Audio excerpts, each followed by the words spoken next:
अनु को मिलेगा एक मौका। क्या अनु कन्विंस कर पाएगी अपने और आर्या की शादी के लिए हर्ष को?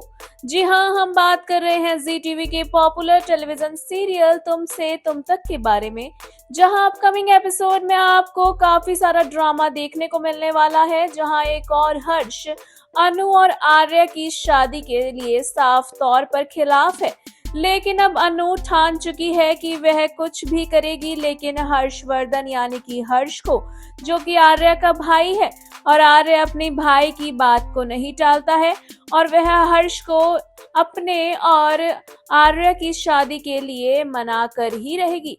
ऐसे में अनु पहुंच जाती है हर्षवर्धन के ऑफिस में कैबिन में और वह हर्ष से बात करने के लिए कहती है, लेकिन हर्ष अनु को देखकर गुस्से में आ जाता है और उसे अपने कैबिन से जाने को कह देता है।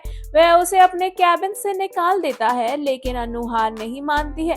वह हर्ष के कैबिन के बाहर खड़ी रहती है।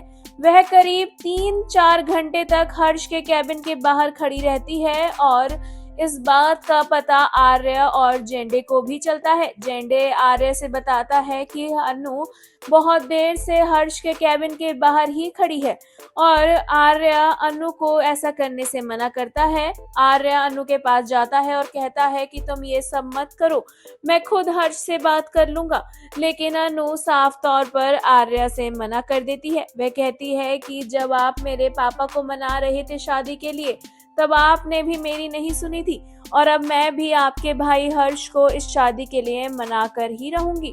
वहीं हर्ष को भी इस बारे में पता लगता है कि अनु बहुत देर से उसके कैबिन के बाहर खड़ी थी और वह अनु के पास जाकर कहता है कि तुम यहाँ मत खड़ी हो और ड्रामा मत करो, लेकिन अनु हर्ष से कहती है कि उसे उससे बात करनी है और वह कुछ भी करके यहाँ से बात करे बिना नहीं जाएगी। हर्ष को लगता है कि एक बार उसे बात कर लेनी चाहिए।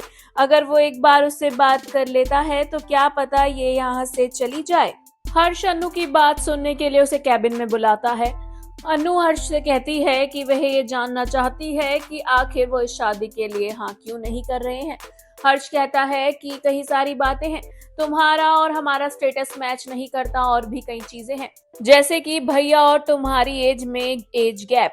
हर्ष की सभी बातें सुनने के बाद अनु हर्ष को सती और शिव की कहानी सुनाती है, जिसके बाद अनु की कहानी सुनने के बाद और उसकी जिद को देखते हुए हर्ष अनु को एक मौका दे देता है।